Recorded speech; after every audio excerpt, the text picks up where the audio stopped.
सोमवती अमावस्या की आप सभी को बहुत बहुत शुभकामनाएं। आज की इस वीडियो में हम आपको सुनाएंगे सोमवती अमावस्या की कहानी या कथा।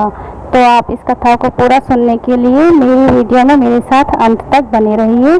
आइए शुरू करते हैं सोमवती अमावस्या की कहानी। एक गरीब ब्राह्मण परिवार था। उस परिवार में पति पत्नी के अलावा एक पुत्री भी थी। वह पुत्री धीरे धीरे बड़ी होने लगी। उस पुत्री में समय और बढ़ती उम्र के साथ सभी स्त्रीयोचित गुणों का विकास होने लगा। वह लड़की सुंदर और संस्कारवान और गुणवान बनी, किंतु गरीब होने के कारण उसका विवाह नहीं हो पा रहा था। एक दिन उस ब्राह्मण के घर एक साधु महाराज पधारे। वो उस कन्या के सेवा भाव से काफी प्रसन्न हुए और कन्या को लंबी आयु का आशीर्वाद दिया। कन्या को लंबी आयु का आशीर्वाद देते हुए साधु ने कहा कि इस कन्या की हथेली में विवाह योग्य रेखा नहीं है। तब ब्राह्मण दंपत्ति ने साधु से उपाय पूछा कि कन्या ऐसा क्या करे कि उसके हाथ में विवाह की योग्य रेखा बन जाए। तो साधु ने कुछ विचार करने के बाद अपनी अंतर्दृष्टि से ध्यान करके बताया कि कुछ दूरी पर एक गांव में सोना नाम की धोबिन जाति की एक महिला अपने बेटे और बहू के साथ रहती है, जो बहुत ही आचार विचार और संस्कार संपन्न एवं पति परायण नारी है। यदि वह कन्या उसकी सेवा करे और महिला उसकी शादी में अपने मांग का सिंदूर लगा दे, उसके बाद इस कन्या का विवाह हो तो इस कन्या का वैधव्य योग मिट सकता है। साधु ने यह भी बताया कि यह महिला कहीं आती जाती नहीं है। यह बात सुनकर ब्राह्मणी ने अपनी बेटी से धोबिन की सेवा करने की बात कही।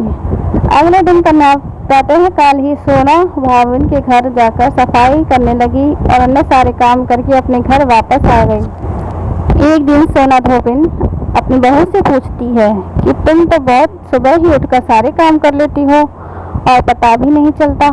बहू ने कहा, माँ जी, मैंने तो सोचा कि आप ही सुबह उठकर सारे काम खुद कर ही खत्म कर लेती हैं। मैं तो देर से उठती हूँ। इस पर दोनों सास बहू निगरानी का काम करने लगी कि कौन है जो सुबह ही घर का सारा काम करके चला जाता है। कई दिनों के बाद धोबी ने देखा कि एक कन्या मुँह अंधेरे घर पर आती है और सारे काम करने के बाद चली जाती है। जब वह जाने लगी तो सोना धोबी ने उसके पैरों में गिर पड़ी और पूछने लगी कि आप कौन हैं और इस तरह छुपकर मेरे घर की चाकरी क्या करती हैं। तब कन्या ने साधु द्वारा कही सारी बात बताई। सोना धोबिन पति परायण थी, उसमें तेज था। वह तैयार हो गई। सोना धोबिन के पति थोड़ा अस्वस्थ थे। उसने अपनी बहू से अपने लौट आने तक घर पर ही रहने को कहा। सोना धोबिन ने जैसे ही अपनी मांग का सिंदूर उस कन्या की मांग में लगाया, उसका पति मर गया। उससे इस बात का पता चल गया। वह घर से निराजल ही चली थी। यह सोचकर कि रास्ते में कहीं पीपल का पेड़ मिलेगा तो उसे भंवरी देकर और उसकी परिक्रमा करके ही जल ग्रहण करूंगे। उस दिन सोमवती अमावस्या थी। ब्राह्मण के घर मिले हुए पकवान की जगह उसने ईंट के टुकड़ों से 108 भंवरी देकर 108 बार पीपल के पेड़ की परिक्रमा की और उसके बाद जल ग्रहण किया। ऐसा करते ही उसके पति के मुर्दा शरीर में वापस जान आ गई, जब उनका पति वापस जीवित हो उठा। इसीलिए सोमवती अमावस्या के दिन शुरू करके जो व्यक्ति हर अमावस्या के दिन भंवरी देता है, उसके जीवन में सुख और सौभाग्य की वृद्धि होती है। पीपल के पेड़ में सभी देवों का वास होता है, अतः जो व्यक्ति हर अमावस्या को न कर सके, वह सोमवार को पड़ने वाली अमावस्या के दिन 108 वस्तुओं की भंवरी देकर सोना धोबिन और गौरी गणेश का पूजन करता है, उसे अखंड सौभाग्य की प्राप्ति होती है। ऐसी प्रचलित परंपरा है कि पहली सोमवती अमावस्या के दिन धान, पान, हल्दी, सिंदूर और सुपारी की भंवरी दी जाती है।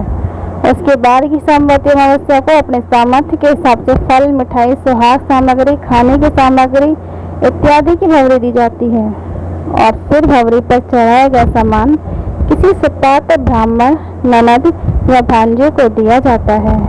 इस प्रकार सोमवती अमावस्या की कथा यहीं समाप्त होती है। कथा पूरी देखने के लिए, पूरी सुनने के लिए बहुत बहुत धन्यवाद। वीडियो अच्छी लगे तो लाइक जरूर कीजिएगा। नेक्स्ट वीडियो में फिर मिलते हैं। राधे राधे।